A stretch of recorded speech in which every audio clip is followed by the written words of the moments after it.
이제 이스라엘 백성이 드디어 이제 요단강 도하를 하려고 하는 타이밍입니다. 그래서 신명기서 자체가 일단 이스라엘 백성들, 특히 이제 세컨 제너레이션이라고 하는 자녀 세대들이 이제 하나님의 말씀을 붙잡고 살아야 되는데, 그리고 이제 가나안 정복을 해야 되는 상황이잖아요. 그 정복을 하러 가야 되는데 모세가 그들을 불러서 이제 말씀을 전하는 거예요. 오늘 이 부분은 그 모세의 두 번째 설교 부분입니다.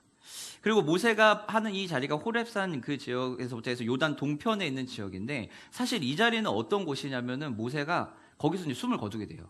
모세가 이제 숨을 거두게 되는 그 자리가 바로 거기입니다. 그리고 모세는 알고 있어요. 왜냐하면 이미 1세대들이 거의 다 죽었고요.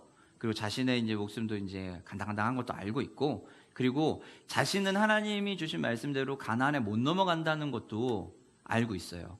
그러면은 정황상 상황상 보면 어떻게 될까요? 나는 여기서 얼마 남지 않았구나. 그리고 나는 이제 여기에서 그 일을 해야 되는구나. 마지막에 말씀을 전해야 되는구나. 라는 것을 아마 알고 있었을 겁니다. 그런 상황에서 모세는 어떤 심정으로 이스라엘 자손들에게, 자신의 자손들에게 얘기했을까요?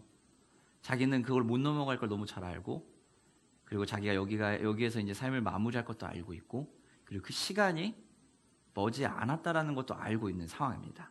이 순간에 이제 있는 겁니다. 하나님과 이스라엘 사이에 세워졌던 수없이 많은 하나님의 그 보호하심과 언약이 있었어요. 단 한 가지 그 언약이죠. 가나안 땅으로 들어가게 하겠다. 젖과 꿀이 흐르는 그 땅에서 영원토록 너희 자손들이 많아지면서 살게 하겠다. 이게 하나님이 이스라엘에게 주셨던 약속이에요. 그리고 그 이 약속을 가지고 이제 이스라엘이 살고 있는데, 그 마지막 새로운 삶을 시작하는 그 새로운 장을 열기 위한 1장의 챕터 마지막을 찍는 그 장면입니다. 가나안 정복을 시작하기 전에 하나님과 이스라엘의 자녀 세대들 사이에서는 사실 부모 세대들만큼의 그런 강력한 인도하심을 느끼지 못했을 거예요. 초등학생 아이들 또는 중학생 아이들이 있는데, 우리 자녀들이 있는데 부모들이 이렇게 같이 걸어가면서 광야의 삶을 사는 거죠. 광야의 삶을 살았을 때 부모인 우리들은 하나님이 보여주신 놀라운 그 능력들을 막 봤어요. 그걸 보고 난 다음에 자녀들은 그걸 보질 못했잖아요. 그러면 전수만 받게 되는 거거든요. 그랬을 때 이 체감하는 감도는 어느 정도일까요? 분명히 떨어질 거예요. 이 시대를 살고 있는 저희 세대들만 해도, 제가 있는 70년대생들만 해도 사실 그 전 세대인 부모님 세대, 우리의 부모님 세대들이 느끼고 경험하셨던 70년대, 80년대 초반의 알지 못하기도 한 그 놀라운 초자연적인 현상들에 대해서 경험을 우린 못했거든요. 그러나 우리 부모님 세대들은 그걸 경험하셨어요. 실제로 그런 일화들도 되게 많고, 그렇습니다. 귀신을 쫓는 거, 이런 것도 진짜 어마어마하게 많이 벌어졌거든요. 70년대 초반 이럴 때는요. 근데 그거를 우리 세대들은, 지금 살고 있는, 지금 기성세대라고 하는 40대, 50대들은 몰라요. 모르고 산단 말이에요. 50대 후반만 돼도 좀 알 수는 있습니다. 그러나 40대, 30대, 20대는 전혀 알 수가 없어요. 그러면 당연히 하나님의 그 은혜에 대한, 하나님의 그 능력에 대해서는 체감하는 감도가 다를 수밖에 없어요. 직접적인 체험이 있느냐 없느냐는 상당히 다른 큰 의미를 주거든요. 그럼에도 불구하고 우리 지금 살고 있는 우리 기성세대들은 당연히 어떻게 잘 살아가죠. 왜? 또 다른 은혜를 느꼈으니까요. 그러나 우리가 누리는 은혜는 또 다른 거예요. 오늘 모세와 1세대들은 하나님의 인도하심을, 그 초자연적 현상들을 다 느꼈단 말이에요. 실제로 그걸 봤죠. 홍해가 갈라지는 걸 봤고, 구름 기둥과 불 기둥이 앞에서 막고서는 보호해 주는 걸 느꼈고, 그대로 흘러가는 거를 느꼈고, 그리고 또 어떻게 합니까? 애굽의 그 군대가 왔을 때 홍해에서 침수되는 죽는 것을 보게 되고, 전쟁에서 모세가 손을 들고 기도하며 승리를 하고 손을 내리면은 지게 되는 그런 상황도 경험을 했고, 배고프다고 하니 만나를 주시고, 고기를 먹고 싶다고 하니 메추라기가 떨어져 죽어서 그걸 먹게 하시고, 목이 마르다가 하면은 물을 주시는 이 모든 초자연적인 현상들을 광야에서 부모 세대들은 다 경험을 했단 말이에요. 그럼에도 불구하고 이 부모 세대들은 마지막에 하나님이 주시는 그 기회 속에서 가나안 땅에 들어가지 못하는 상황이 됐단 말이에요. 이 부모 세대와 함께 했던 약속이 뭐예요? 하나님이 너희들을 구원하실 것이고, 구원하셨고, 그리고 가나안 땅에 들어가게 하겠다. 그리고 그곳 살 때에 필요한 것들은 이런 삶을 살아야 되고, 그 규례와 규칙과 규례와 규칙은 이것이다. 그리고 너랑 나랑의 관계는 이러한 관계 속에 살아야 하는 거야 라는 걸 다 줬단 말이에요. 다 그거를 직접 모세에게 이제 들려주시고, 모세는 그 두 돌판을 들고서는 내려와서 이스라엘 백성들에게 선포를 한 거예요. 이거를 경험한 세대들이 이제 어떻게 됐어요? 다 죽었어요. 근데 실제로 가나안 정복을 하러 넘어가야 되는 세대는 누구예요? 그걸 경험해보지 못했던 자녀들이에요. 단적으로 간단하게 생각하면 이렇게 생각하시면 돼요. 지금 우리 교회가 하나님의 은혜 안에서 잘 건디고 가고 있잖아요. 잘 하고 있는데 우리 지금 부모 세대라고 있는 우리 세대들이 전부 다 이제는 떠나고 지금 자녀들 저희 아이들부터 시작해서 뭐 한결이, 뭐 은결이, 그리고 현민이 등등 이 아이들이 5년 10년 뒤에 이 교회를 더 다시 붙들고서는 가야 되는 겁니다.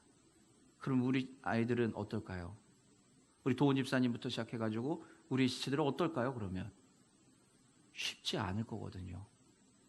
진짜 놓여있는 앞에 큰 해결해야 될 것들이 있는데 이거를 지금 있는 우리 부모 세대들이 아니라 다음 자녀 세대들이 그거를 감당해야 되는 자리에 온다면 그들은 어떤 마음으로 이걸 할 수 있을까요? 쉽지 않을 거예요. 그때 모세가 지금 이 요단 동편에 서가지고서는 그 자녀들을 보고서는 있는 거예요. 그리고선 그 일을 하라고 지금 얘기를 해야 되는 겁니다. 그 일을 해야 되는데 그 일을 할 때 가장 중요한 게 뭘까요? 하나님과의 관계예요. 이스라엘 백성은 기본적으로 하나님과의 관계가 끊어지고 하나님의 관계를 빼고는 설명할 수가 없는 종족이에요. 근데 그 경험을 자녀들은 하나도 못했어요. 부모 세대는 다 죽고 모세 하나 남은 거죠. 이 모세가 그러면 전달을 해야 되는 겁니다. 그래서 하나님은 모세를 통해서 이스라엘 자녀들에게, 백성들에게 다시 한번 그 사건들을 상기시키는 겁니다. 어떻게 애굽에서부터 구원받아서 오게 됐는지도 이야기하시고, 그리고 어떤 약속을 세웠는지도 알려주시고, 어떻게 보호하셨는지도 알게 하셨던 거죠. 그리고 이제 그 두 번째 설교로 모세를 통해서 하나님이 부모 세대들과 출애굽한 이후에 어떤 언약을 맺었고 그 언약이 무엇인지를 다시 한번 알려주시는 거예요. 근데 이 언약은 분명히 자녀들은 부모를 통해 들었어요. 들었던 것인데 그 자녀들이 다시 한번 이 이야기를 듣게 되는 거죠. 그럼 여러분 이 이야기를 들을 때 이 자녀들의 입장은 어떨까요? 이거는 이 언약의 말씀을 모세를 통해 듣게 되는데 옛날의 가르침이잖아요. 부모들이 받았던 말씀이잖아요. 이것이 우리와 무슨 관계가 있을까라는 생각이 들지 않았을까요? 어쩌면 잘은 모르겠지만 성경에 명확하게 기록은 되어 있지 않지만 이스라엘 백성들에게 지금 가나안 정복을 해야 되는 이 세컨 제너레이션들에게는 하나님과의 언약이라고 하는 것이 굉장히 낯설기도 하고 어쩌면 나랑 상관없이 부모님들에게 주신 말씀이 아니야? 라는 생각이 들지도 모르겠어요. 아마 그렇게 들렸을지도 모르겠습니다. 이게 우리와 무슨 상관일까? 하나님이 우리에게 직접 주신 것도 아닌데 이런 생각이 들지도 모르겠습니다. 하나님은 그걸 아셨던 것 같아요. 그래서 이스라엘 자녀들과 다시 한번 언약을 확증하시고 그 언약을 명확하게 해주시는 거예요. 하나님은 약속을 다시 기억하게 하시고 하나님이 왜 그걸 일하심을 어떻게 했는지를 보여주시는 거죠. 그래서 하나님은 우리가 오늘 본문을 통해서 이스라엘 백성들에게 하셨던 말씀은, 그리고 우리에게 지금 이 자리에서 하시는 말씀은, 우리가 이 땅 하나님 나라를 이 땅에서 잘 살아가기 위해서는 하나님 나라의 그 약속을 기억해야 한다는 겁니다.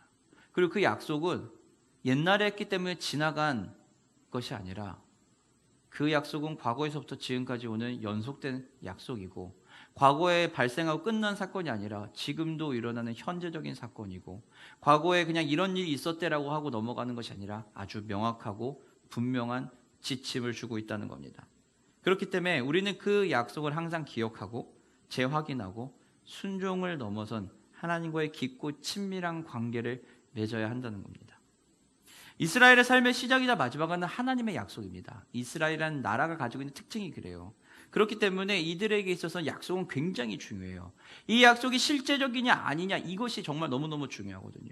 그리고 이 약속이 얼마나 명확한지가 그들에게 중요합니다. 오늘 본문에서 보게 되면은 이 하나님의 약속은 단지 그냥 하나님의 언약은 역사에서 그냥 과거에 부모님들에게 들었던 것에서 끝난 게 아니라는 거예요. 이 약속을 쭉 이야기할 때 약속은 1번은 이거, 2번은 이거, 3번은 이거 이렇게 얘기한 게 아니라 이스라엘이 어떻게 출애굽했는지부터 쭉 해서 스토리를 들려주는 거예요. 쭉 스토리를 들려주면서 그러면서 규례와 율법이 선포가 되는 겁니다. 규례와 율법이 선포가 되는데 이 율법이라고 하는 것이 어떤 단어를 쓰면 토라라고 하는 단어를 쓰게 돼요. 근데 이 토라라고 하는 단어가 가진 의미는 다른 게 아니에요. 그냥 명령이 아닙니다. 가르침이에요. 가르침이 교훈이기 때문에 굉장히 폭넓습니다. 그리고 이거는 단지 내가 너한테 줬으니까 너는 이걸 꼭 따라야 돼. 그런 의미도 포함이 되어 있지만 그 말씀을 토라의 가르침을 주는 사람과 토라의 말씀을 받는 사람 사이에서의 끈끈한 유대감이 있어야 한다는 거예요. 이 유대감이 없는 상태에서는 이 말씀이 제대로 작동이 안 돼요. 그게 토라의 말씀입니다. 이 율법을 주는 거죠. 그리고 오늘 본문에 보게 되면은 참 재미난 게 뭐냐면 이 율법이 다시 한번 이스라엘 백성들에게 선포되어지는 이 토라의 말씀이 선포되는 그 지역이 요단 동편이라고 얘기를 하면서 굉장히 구체적이고 굉장히 디테일하게 설명을 해요. 요단 동편 가나안을 건너기 전 요단 동편에서 말씀이 선포됐다라고만 해도 될 것 같거든요. 그런데 오늘 본문에 보게 되면은 44절부터 보게 되면은 그렇지 않아요. 굉장히 디테일하게 그 요단 동편 어느 자리에서 어떻게 해서 무슨 선이 경계가 어디고 이거를 아주 구체적이고 세세하게 그곳에서 이야기를 해요. 그리고 그곳에서 무슨 일이 있었는지도 하나님이 모세를 통해서 알려주시는 거예요. 이것은 무엇일까요? 이거는 이 말씀이 그냥 옛날에 흘러오던 전설과 같은 얘기가 아니라 역사책에서만 볼 수 있는 그 얘기가 아니라 실제로 이 자리에서 일어났고 실제로 그 약속이 선포가 됐고 실제로 그 약속이 성취되고 있다라는 것을 분명하게 보여주는 겁니다. 그리고 또 한 가지는 그 자리를 구체적으로 명시한다는 것은 아주 명확하게 이 일들이 일어날 거라는 겁니다. 하나님이 요단 동편의 역사적인 정복의 그런 부분과 영토의 경계를 분명하게 보여주신 것은 실제 하나님이 그것을 성취하셨다는 걸 보여주는 겁니다. 하나님께서 이스라엘에게 주셨던 약속, 제일 큰 약속이 뭐예요? 땅을 주겠다는 거잖아요. 그게 누구를 통해서부터 온 거죠? 아브라함부터 온 거잖아요. 아브라함에게 하나님이 본토 친척 내 아비의 집을 떠나서 하란을 떠나서 내가 명령한 그곳을 가라라고 얘기하는 순간부터 하나님이 이스라엘에게 아브라함을 통해 주셨던 약속은 뭐예요? 땅을 주겠다. 자손이 바다에 모래알같이 많게 하겠다. 하늘의 별처럼 무수하게 많게 하겠다. 너희들이 가장 적각구리는 아름다운 그 땅에 들어가게 하겠다라고 하면 가나안으로 데리고 가고 있는 거거든요. 그러다 가나안에 정착해 살다가 어려움이 그 환경적인 어려움으로 인해 애굽에 잠깐 들어갔다가 다시 나와서 하나님이 얘기하는 거예요. 다시 내가 너희 이 땅이 원래 너희 거에 돌려주겠다. 그 땅에 살아야 된다라는 겁니다. 창세기 15장에 보게 되면은요. 15장 14절부터 13장 14절 15절을 보게 되면 이런 말씀을 주십니다. 저희 함께 한 목소리로 읽어보도록 하겠습니다. 함께 읽겠습니다. 시작. 롯이 아브람을 떠난 후에 여호와께서 아브람에게 이르시되 너는 눈을 들어 너 있는 곳에서 북쪽과 남쪽 그리고 동쪽과 서쪽을 바라보라. 보이는 땅을 내가 너와 내 자손에게 주리니 영원히 이르리라. 하나님께서 아브라함에게 하신 약속은 이거예요.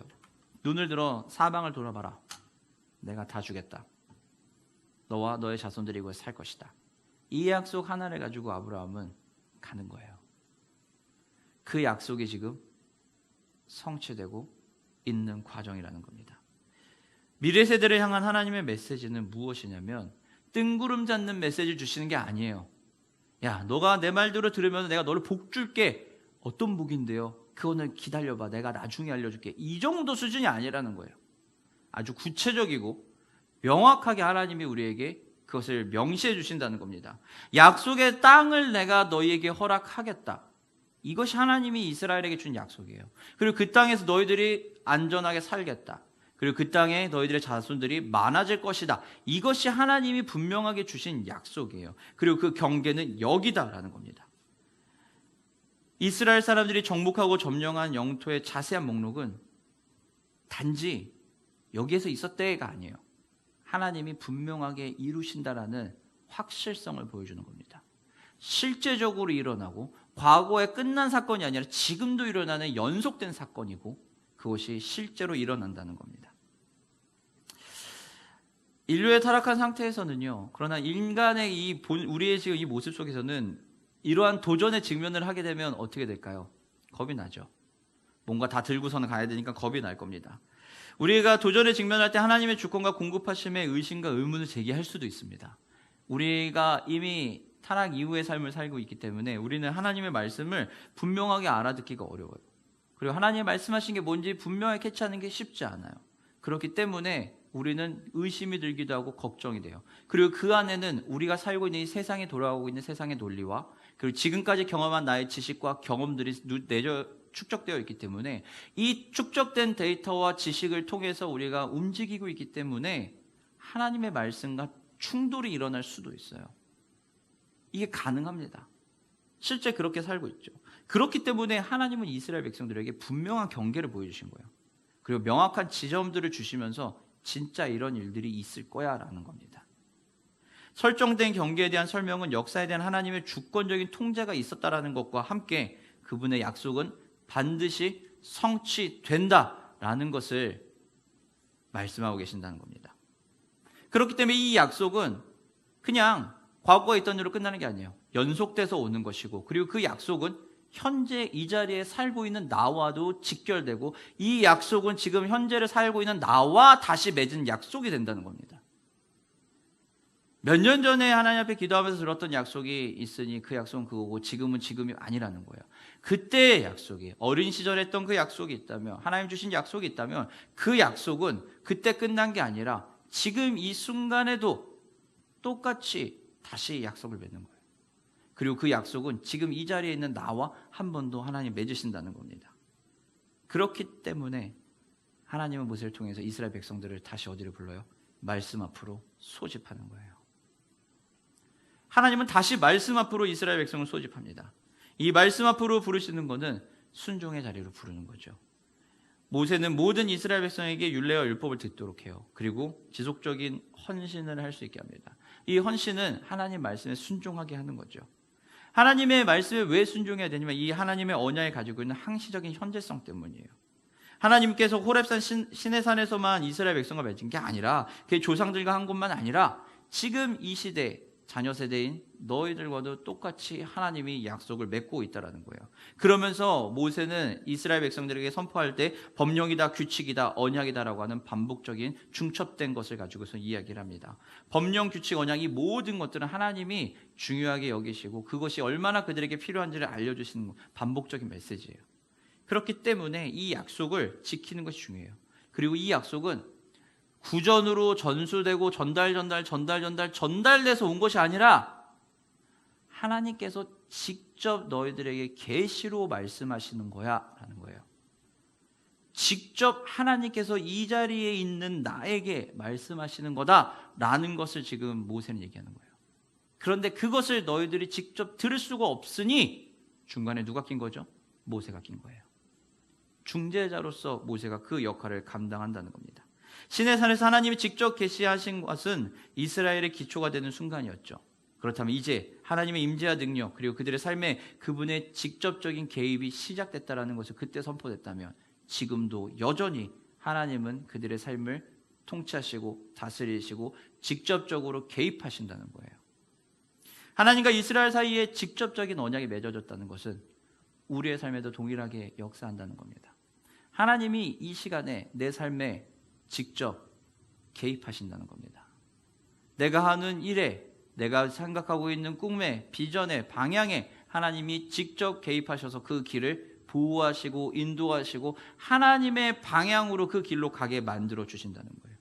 그럼 그 개입에 우리가 손을 들었을 때 우리에게 필요한 것이 무엇이냐고요? 우리에게 필요한 것은 다시 한번 말씀 앞에 가는 것이고 그 말씀을 들어야 되는 거예요. 그 말씀을 듣기 위해서는 내 힘으로 안 된다면, 내 힘으로 그것을 온전히 회복이 안 되기 때문에 우리에게 누가 필요해요? 중재자 모세가 필요한 겁니다. 이스라엘 백성들에게는 모세가 필요했어요. 그러나 우리에게는 모세가 없잖아요. 그러나 우리에게는 모세보다 더 완벽하게 하나님의 계시를 듣고 완벽하게 하나님의 말씀을 증거해 주시고 완벽하게 그 말씀을 풀어서 설명해 주실 예수님이 이 땅에 우리를 위해 오셨다는 겁니다. 그 예수님 안에 있을 때 우리는 당연히 하나님의 말씀을 분별할 수 있게 돼요. 중재자로서의 모세의 역할은 단지 그냥 말씀을 전달해 주는 게 아니에요. 하나님께서 모세를 통해서 이스라엘에게 하셨던 것처럼 예수님이 우리의 삶의 자리에서 그대로 들어오셔서 내 자리에서 그것을 하시겠다는 겁니다. 그러니 이 약속은 더 이상 과거에 머무는 약속이 아니에요. 이 약속은, 하나님의 이 언약의 약속은 매 순간 우리와 계속해서 갱신되는 말씀이에요. 내 마음에 계속해서 그 하나님의 말씀이 갱신이 되어야 되는 겁니다. 그렇게 복음은, 하나님의 언약은요, 굉장히 운동력 있고 지속적인 겁니다. 한 번 두고 끝나는 게 아니에요. 멈추는 게 아닙니다. 하나님 주신 그 사명, 하나님 주신 그 약속은 우리의 평생을 사는 동안에 끊임없이 그것을 우리가 성취하고 그것을 따르며 사는 것입니다. 복음은 우리로 말미암아 하나님의 계명의 직접성과 관련성을 망각하거나 그로부터 멀어지려고 하는 그 경향성에서 다시 하나님께로 가게 만들어주는 게 복음의 메시지입니다.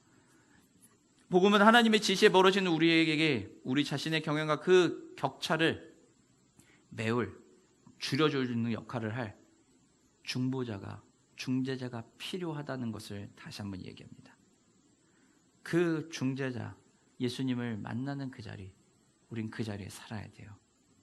하나님의 율법을 지속적으로 기억하고 다시 참여할 필요성이 있는데, 우리가 그리고 잘하기 위해서 어디로 가야 되냐? 하나님을 만나는 바로 예배의 자리로 나가야 됩니다. 여러분, 개인의 예배의 그 자리, 공동체 예배의 그 자리를 지키셔야 됩니다. 예배를 결코 소홀히 여기면 안 됩니다. 코로나 이후에 예배, 현장 예배에 대한 부분이 조금은 유연해진 부분들이 있습니다. 융통성이 있는 부분도 있습니다. 저는 무조건 주일날 현장에 나와서 예배 드려야 한다고 얘기하는 게 아닙니다. 그러나 우리의 마음은 내가 어떻게 해서라도 예배를 드려야겠다, 내가 예배를 드리고 주일을 지켜야겠다라는 그 마음이 있어야 한다는 겁니다. 그게 없으면 우리가 드리는 예배는 언제든지 대체가 가능해지게 됩니다. 이 예배는 그 어떤 것과도 대체할 수가 없거든요. 예배를 가볍게 여기는 그 순간 우리는 봉사하는 것도 가벼워집니다. 예배를 가볍게 여기는 순간 우리는 우리의 삶도 가벼워지기 시작합니다. 예배가 가벼워지는 순간 하나님과 나와의 관계도 가벼워집니다. 중요하지 않으니까요. 직장이든 어떤 만남에서 모임에서도 나를 돋보이게 해주고 또는 나에게 좋은 영향을 주고 또는 내 삶에 조금 더 윤택하게 해주는 사람을 만나야 한다고 칩시다. 그러면 그때 우리는 어떻게 할까요? 그 만남을 가볍게 여길까요? 가볍게 여기지 않습니다. 중요하게 여깁니다. 중요하게 여기기 때문에 최선을 다해서 준비를 합니다. 마음을 준비를 하고 복장을 준비를 하고 외모를 준비를 할 뿐만 아니라 모든 것을 다 준비를 해서 좋은 관계를 맺으려고 합니다. 왜냐하면 이 사람이 나를 더 좋게 만들어줄 수 있을 거라는 생각이 있으니까요. 그런데 그렇지 않으면 어떨까요? 사람의 성품에 따라 달라질 수도 있긴 하겠지만 그냥 일반적인 생각이라고 놓고 보면은, 제 기준에서 놓고 보면은 좀 편안하게 만날 겁니다. 복장도 좀 편안하게 갈 거고 생각도 좀 그 사람과의 이야기하는 것을 좀 편안하게 할 겁니다. 편안한 게 나쁜 건 절대 아닙니다. 하지만 마음은 달라진다는 거죠. 왜냐하면 그 관계가 그렇게 중요하다 느껴지지 않을 수 있기 때문이죠. 예배가 소중해졌을 때, 예배가 너무너무 소중해졌을 때 우리는 하나님과의 관계가 더 단단해질 것입니다. 예배가 너무너무 소중해졌을 때, 예배에 내 마음이 다 쏟아졌을 때 우리는 그 하나님을 더 알려고 하는 그 자리로 들어가게 됩니다. 언약의 핵심 메시지는 관계입니다. 하나님이 율법을 주시는 것은 다른 것 때문이 아니라 이 관계 때문이에요. 그리고 이 관계가 우리의 삶에 영향을 주고 우리의 삶을 책임져 주신다는 겁니다. 규칙을 주시려고 너 이거 하면 안 돼, 이거 하면 안 돼, 이거 하면 안 돼라고 하는 규칙을 주시기 위해서 하나님이 십계명을 주신 게 아니라 하나님과 이스라엘 사이의 관계를 더 단단하게 하고 싶으시기 때문에, 더 사랑하는 관계로서 더 진하게 같이 잘 지내고 싶으시기 때문에 하나님은 이스라엘 백성들에게 십계명을 주신 거예요. 그러면서 하나님은 그 관계를 설정하는 데 있어서 분명하게 얘기했어요. 내가 너희들을 구원하는 그 구원자의 역할도 했었어.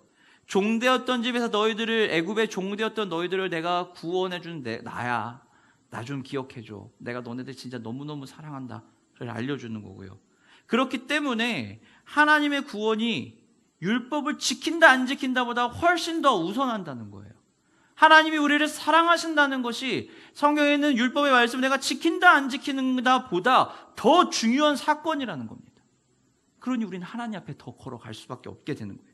율법은 구원을 받은 우리한테 주신 거지 구원을 안 받은 사람한테 준 게 아니에요. 구원을 우리가 받았기 때문에 하나님은 우리와 하나님과의 관계가 더 끈끈하고 단단해질 수 있도록 그 관계를 명확하게 할 수 있도록 그 율법을 주신 거예요. 그러면서 하나님은 이스라엘 백성들에게 오늘 우리에게 이야기해요. 나 이외에 다른 신을 만들지 말라는 겁니다.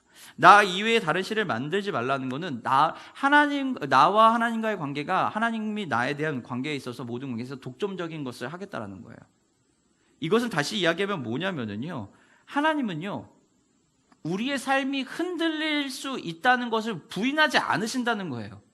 하나님은 내가 삶을 살아가는 데 있어서 나를 흔들고 유혹하는 것들이 세상에 도처에 널려 있다는 것을 부인하지 않으세요. 그걸 다 인정해 주세요. 다 인정해 주시고 너 그럴 수 있어. 그래 그럴 수 있어. 그래 너를 유혹하는 것들 그 많은 것들이 있을 수 있어 라고 다 인정해 주시는 거예요. 나 이외에 다른 신을 섬기지 말라고 당시에 이야기했던 것은 그 시대에 널려있던 그 지역에 있는 그 신들 바알이라든지 뭐 태양신이라든지 이런 모든 것들을 그건 다 없는 거야 라고 하나님 얘기하시는 게 아니라 그런 것들이 도처에 널려있는 걸 하나님이 그걸 무시하지 않는다는 거예요. 그럼에도 불구하고 그렇지만 너랑 나의 관계에 있어서의 독점적인 것은 다른 게 아니라 내가 너하고의 관계를 맺는 거야. 너가 맺는 관계의 모든 건 나밖에 없어. 그것만 잊지 말아줘 라는 것을 하나님이 이야기하시는 거예요. 돌려 이야기하면 우리의 삶에서 힘든 거 하나님은 다 알고 계세요. 그리고 거기에 내가 흔들릴 수 있다는 거 다 알고 계세요. 부인하지 않으세요. 하나님 우리 하나님은 그렇게 쪼잔한 하나님이 아니거든요. 다 알아요. 우리가 어떤 어려움을 처할지도. 그렇기 때문에 하나님은 다시 얘기하는 거예요. 관계를 맺자라는 겁니다. 흔드는 것들의 존재에 눈이 돌아가지 말도록 얘기하시는 겁니다. 확증편향이라는 것이 있습니다. 여러분 들어보셨을 겁니다. 확증편향은 뭐냐면은 다른 게 아니에요. 어려운 게 아닙니다. 내가 보고 싶은 것만 보고 원하는 것만 얻고 가고 싶은 것만 하겠다라는 게 바로 확증편향입니다. 확증편향이라고 하는 것은 쉽게 얘기하면은 내 신념이나 가설을 확인하는 방식으로의 정보만 얻는 거죠. 예를 들면은 만약에 예를 들면 이런 겁니다. 뭐 투자라고 하는 세계에서 놓게 볼게요. 기술주 또는 뭐 저평가주가 최고다라고 생각하는 A라고 하는 사람이 있다 치겠습니다. 이 A라고 하는 사람은 이것이 자신에게 이익을 줄 거라는 생각을 하기 때문에 어떻게 될까요? 그 좋은 점들만 계속 찾아보겠죠. 정보를 계속 그걸 찾는 거예요. 왜 그걸 찾을까요? 자신의 믿음을 뒷받침해줘야 되니까요. 이거 하면 잘 될 거야. 이거는 당연히 그렇지. 이런 기사들이 있지. 이런 것들이 있지 하면서 계속 갈 것입니다. 그리고 그 산업의 밝은 미래를 예측하는 사이트와 채널을 정기적으로 팔로우하기 시작할 것이고 그리고 그것의 시장의 포화나 규제 문제 등 관심 없을 거예요. 언젠간 풀릴 거야. 언젠가 해결될 거야. 이럴 거예요. 이게 확증 편향입니다. 우리가 살아가고 있는 이 삶에서도요. 우리는 우리도 모르게 이 확증 편향에서 빠져서 정보의 선택적 수집과 해석을 분명하게 드러내지 못할 때가 있어요. 우리는 정보를 선택적으로 수집하게 돼요. 내가 원하는 거. 이렇게 했더니 저 사람들이 잘 됐대. 신앙인들 중에 이렇게 했더니 이런 신앙으로 이렇게 살았더니 이게 잘 된대. 좋아 보이는 것 같아. 안 좋은 다른 그 사람들이 어떻게 뭐 하는지 안 좋아할 수 있는 것들은 다 빼고 좋아졌대. 라는 요것만 보는 거예요. 그리고 나서 얘기해요. 이렇게 하면 된대. 그리고 그러한 부류의 사람들만 계속 만나죠. 된대. 그러면 이거구나 하고선 가는 거예요. 평신도만 그럴까요? 아니요. 목회자도 그래요. 이런 목회를 하면 된대. 이 방향으로 가면 된대. 이런 프로그램을 하면 된대. 케이스 여기 1번, 2번 케이스, 3번 케이스, 4번 케이스. 성공 케이스 엄청 많네. 좋아. 그럼 이거 한번 해보자. 이것도 확증 편향입니다. 우리가 이 확증 편향에서 벗어나는 것이 너무 중요해요. 확증 편향에 사로잡히지 않는다는 것은 우리가 유연하게 상황에 대처할 수 있는 거고 그 상황의 본질을 볼 수 있다는 거예요. 하나님이 우리의 삶에서 우리를 유혹하는 것들이 있다는 것을 이미 알고 계신다는 것은 우리가 그 위험 속에서도 하나님을 붙잡으면 우리는 그것을 지혜롭게 바라볼 수 있게 된다는 겁니다. 우리의 시선이 흔들릴 수 있다는 걸 안다는 것은 하나님이 우리가 확증 편향에 빠질 수 있는 걸 알기 때문에 그 유혹의 자리에서 빠져나오게도 하실 수 있다는 거예요. 확증 편향에 빠진다는 것은 유혹을 받는다는 겁니다. 확증 편향에 빠지지 않는 방법은 딱 하나, 유연한 대응이에요. 유연한 대응이고 상황을 읽을 수 있는 시야와 시선이 있어야 됩니다. 그게 없으면 우리는 빠져나오지 못해요. 그럼 우리는 어떻게 그 유연하게 대응을 하고 그 넓게 보는 시야를 가질 수 있을까요? 우리의 삶 속에서 중요하게 여겨지는 것들이 나타날 때, 선택과 결정을 하는 순간이 왔을 때, 내 마음에 중요한 것이 무엇인지 그 마음이 흘러가고 있을 때, 그때 우리는 그것들을 들고서는 나와서 하나님 앞에 올려놔야 되는 겁니다. 하나님 앞에 올려놓고 1인칭의 시점에서 그것을 보는 것이 아니라 한 발짝 멀어져서 3인칭의 시점으로 그걸 봐야 되는 겁니다. 1인칭의 시점으로 보는 순간 뭐가 될까요? 내 감정이 들어가기 때문에 그것이 옳고 그름 판단을 못해요. 그러나 한 발짝 벗어나면 어떻게 될까요? 우리는 판단하고 해석할 수 있습니다. 자녀를 양육할 때도 비슷해요. 저는 특별교육을 통해서 많은 청소년들을 만나고 그 아이들과 대화를 할 때 그 아이들과 대화가 굉장히 잘 돼요. 그리고 그 아이들은 제가 하는 이야기를 들어줍니다. 듣고 따라가요. 그런데 내 아이하고 대화할 땐 그게 잘 안 돼요. 내 아이하고 대화할 때 왜 그게 잘 안 될까요? 내 아이기 때문에 안 돼요. 감정이 들어가잖아요. 그러니 분별이 잘 안 되고 감정이 먼저 올라가요. 그러나 외부에서 오는 아이들은 어때요? 내 아이가 아니잖아요. 멀어져서 한 발 떨어져서 볼 수 있어요. 그러니 그 아이의 심정, 그 아이가 어떤 마음일지, 어떤 부분이 힘들어할 수 있는지 느껴지는 거예요. 내가 중요하게 여기고 결정해야 되는 그것을 하나님 앞에 올려놓는다라는 것은, 그것은 내가 그걸 손 떼겠다가 아니라 한 발짝 떨어져서 하나님 안에서 하나님과 같이 판단하고 같이 그것을 바라보겠다는 거예요. 그 자리로 우리가 들어가야 한다는 겁니다. 그 자리에 들어갈 때, 그 자리에서 있을 때 우리는 자유로워질 수 있어요. 그리고 그것이 어디에서 일어난다고요? 바로 예배의 그 자리에서 일어납니다. 여러분의 삶에서 가능한 그 시간, 예배의 그 시간을 사모하셔야 되고 절대 그 시간을 소홀히 여기시면 안 됩니다. 이스라엘 백성을 하나님이 다시 말씀 앞으로 불러내신 것은 하나님과의 관계를 다시 맺자는 거예요. 다시 단단하게 관계를 맺자는 겁니다. 그래서 하나님의 말씀이 선포가 되어지고 하나님의 명확한 그 디렉션과 지시가 떨어지는 거예요. 이 시대에 우리에게 하나님은 똑같이 이야기하십니다. 나와 관계를 맺자. 그러니 그 예배의 자리로 나와라. 예배를 더 사모해라. 말씀을 대하는 그 시간에 모든 것을 쏟아라. 예배에 더 집중하고 주일 예배에 마음을 사수하자. 그리고 개인의 삶의 자리에서 하나님의 말씀을 사모하는 그 일을 끊이지 않게 하자라고 하나님이 얘기하시는 겁니다. 말씀하시도록 하겠습니다. 우리가 이 땅에서 하나님 나라를 살아가는 것은 하나님 우리에게 주신 축복입니다.